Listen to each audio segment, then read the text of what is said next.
We are very happy to have with us today Dr. Usha Mohan from the Department of Management Studies here at IIT Madras. And of course, management is something that a lot of people are very interested in, and it's at least professionally, a lot of people pick up degrees in management at some point or the other, especially in an industrial setting or a corporate setting. Of course, here we are talking about research into in the areas of management. Dr. Usha Mohan has been here as a faculty in IIT Madras for 6 years. Before that, she was a faculty in the University of Hyderabad. Her areas of research, areas of expertise include polyhedral combinatorics, supply chain risk management, optimization, and quantitative models in supply chain management. So, a variety of areas that she works on, and she also works with the incoming students in the Department of Management Studies to help them get into the research process in a smooth manner. So, particularly she is well qualified and well experienced in addressing the types of aspects that we are going to discuss in this module. So, thank you for joining us, Usha. And so, I would like to start with this general question. We of course think of management as something that is on the field, I mean in a corporate setting and so on, managing various activities that are going on there and so on.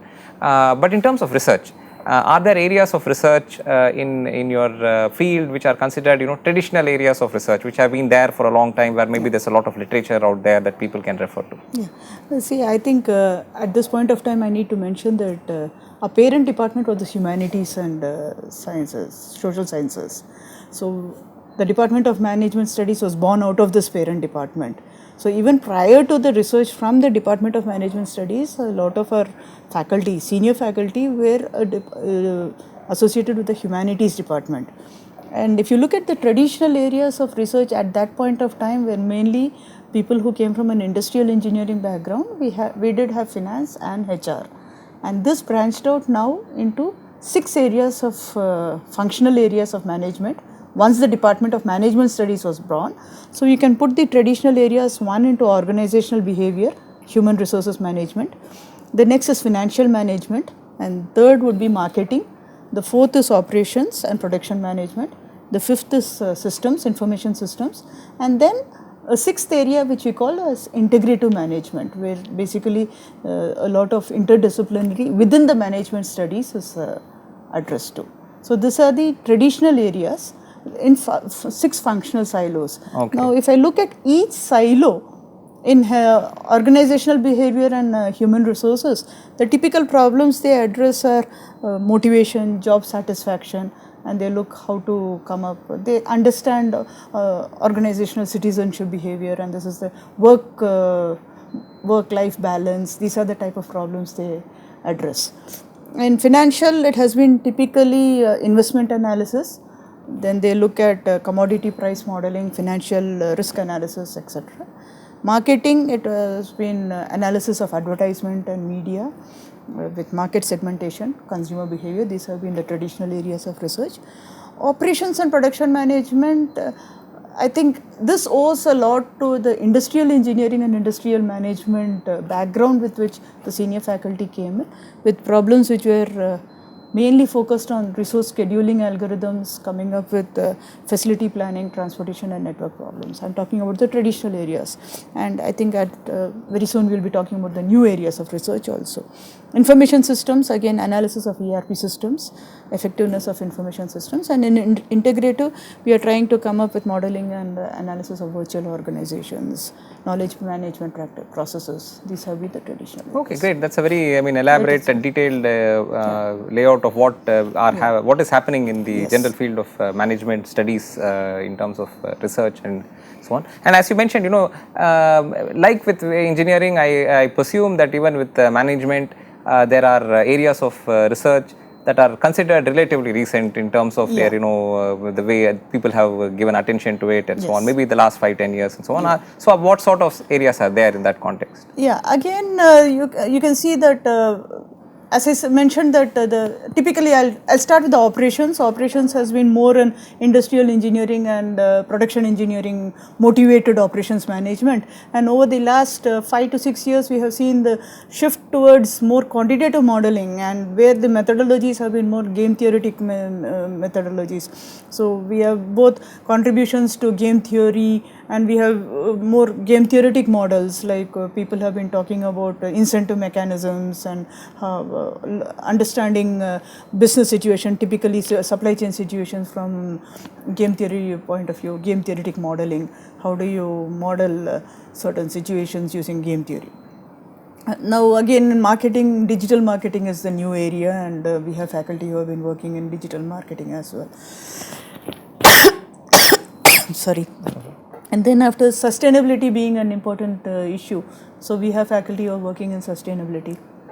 Apart from this, we have faculty who have been integrating spirituality into psychology of work and all of that. So these are the new areas that where a lot of faculty have found interest, and some very healthy development is a lot of people are trying to integrate among areas, and we have people who are from for example, we have people from HR and analytics coming together to come up with something, and say knowledge management and things like that. We do have healthcare analytics, data analytics and healthcare operations wise, and looking at it from different dimensions, but analytics being the common thread. That's very nice to know. I think again, as I mentioned, maybe what is probably there in the public perception is, of course, a management candidate, a person with a degree in management is often quite well sought after in various settings associated with corporate world, with even new entrepreneurial ventures and so on. But in terms of the research that goes on in the area of management, are there specific areas of research that the industry is sort of almost immediately interested in? It's quite likely that almost any area of research, maybe a little later they may be interested in out in the future and so on. But are they currently interested in some specific activities that you, in your opinion, that you feel is of current interest to the industry? Yeah, I think when it comes to the industry, we did have a flagship program which was the MS Entrepreneurship Program. It was housed in the Department of Management Studies. Still, I think last year it became an institute-wide program, and this was very well sought after. And if you look at the candidates, because we are housed in an Indian Institute of Technology, I think most of our research scholars and the way we structure our courses itself has an analytical component, no matter which functional area you belong to. So even if we find the type of jobs the industry seeks from our research scholars are definitely, they expect them to be in an analytical position. And that is where people are trying to go, be it HR analytics or marketing analytics or OM analytics. That is, so the typical job profiles are more of an analyst type of a profile, which people, if they're going to this one, but we have an equal number who get into academics also. Okay, so that also, in fact, that was something that I wanted to touch upon. So those are the kinds of positions that people, graduate, postgraduate students get those in kinds fact, this last batch who graduated last week, 3 of them have gone to the new IIMs, IIM Kozhikode, IIM Kashipur, and one of them is a teaching academic position. 4 of them have taken academic positions. Okay. And in general, I mean in general, and certainly maybe in association with what you see in the set of students that you meet during your the postgraduate program in management studies, how do you see, or how will you advise them to measure success in research? I mean, they are used to an academic setting where maybe they have done some courses before they came here. So they have always had a different metric on how they measure success of their own success. In a research setting, specifically with respect to say management activities, is there anything that you would suggest is a better way for them to measure their success and progress? Yeah, see, since I deal with and interact a lot with new scholars, the first thing we try and tell the scholars is the shift from being a thought course to a research course. And once both are immersed by research and PhD, what we try and tell them is ownership is extremely important. Ownership to the problem and ownership to the process, everything. So all your ethics and everything come in there. And the way we would like them to define success is rather than, it should be an aha moment, first of all, that is something which we expect them. Feel good about what you are doing and don't chase numbers. The metrics is, yes, obviously publications. We strongly encourage the scholars to publish in highly rated journals, not just for the numbers and not just for the number of a publication, but the choice of journals is also equally important. So that is something which we are emphasizing. So short-term goals might be perhaps publications, good conferences, wisely choose conferences, attend good conferences which are rated well by the peers. That is something which we strongly, just not any conference. So we try to, rather than bean counting, it should be more by choice, choose wisely. That is something which we try and encourage right from day one. And then afterwards, there are also minor awards, presentations, best paper awards. This is sort of pat on the back and egg you to perform better. So we do have scholars who present both at a national level and international level and regularly obtain awards. So these are short term. Long term obviously would be invitations to chair conference sessions, give plenary talks, but that would be more at a faculty level. But at a scholar level, I think the short term gains which we earn them is to get hold of a good understanding of the research and wide acceptance. Wide acceptance could be through conferences or publications. Okay, great. I think that probably applies to a lot of disciplines and so on.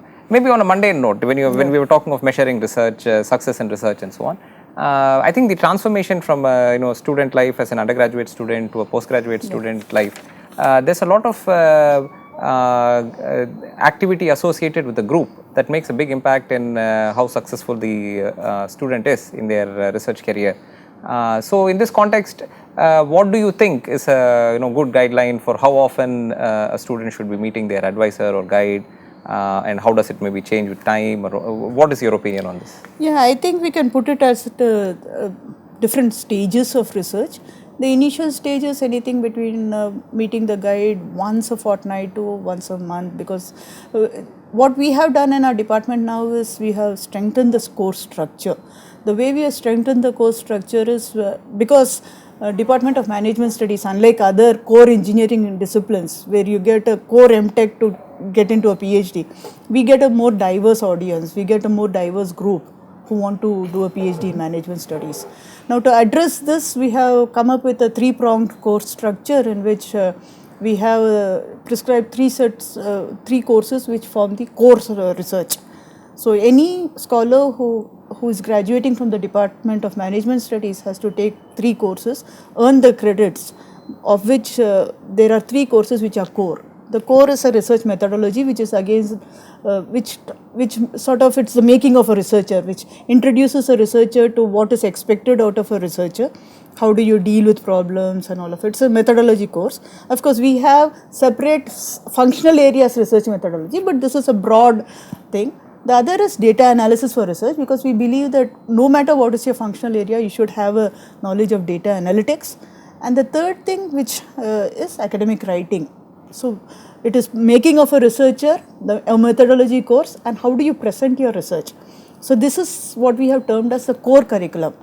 Now again, from management studies, it's very important to have a breadth knowledge also. Breadth knowledge of at least 3 of the functional areas. Again, the functional areas are marketing, operations, finance, HR, OB, systems and integrator. So we have said that a student who is from a management study should have a breadth knowledge also. So we are divided into core, breadth and depth. And depth is where you dig deeper and you take courses. So this is how we have designed our courses. So any student in the first year, we expect them to really focus on this core. So get yourself prepared to do research. So in the first year, we are encouraging scholars to take a lot of courses and prepare themselves for research rather than deep dive itself. So once you gain that maturity, which we feel would take at least 6 months to a year, after that, your guide starts playing a role. So first is get hold of your necessary ammunition, and then you start deep dive. So once that varies between the problem, the guide. We do have a lot of part-time, external. Okay. But at that point of time, it would be more regular. But the first year is generally getting hold of the coursework, Okay.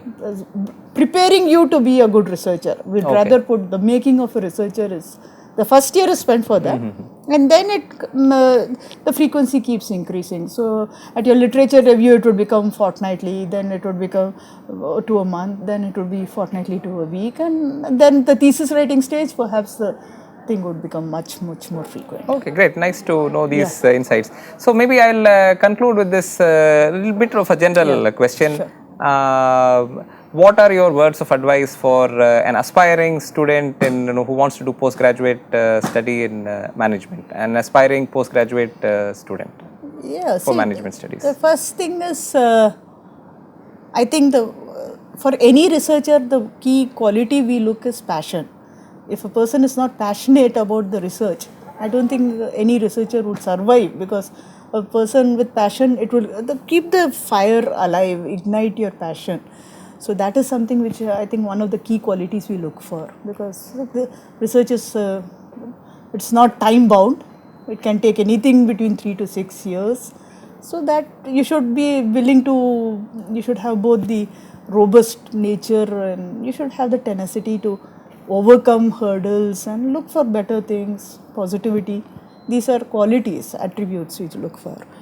And once you have the passion, I think everything else falls in place. So how do you develop the passion? I think it's a very individualistic goal. And passion and commitment, I think these are the two things, commitment to research.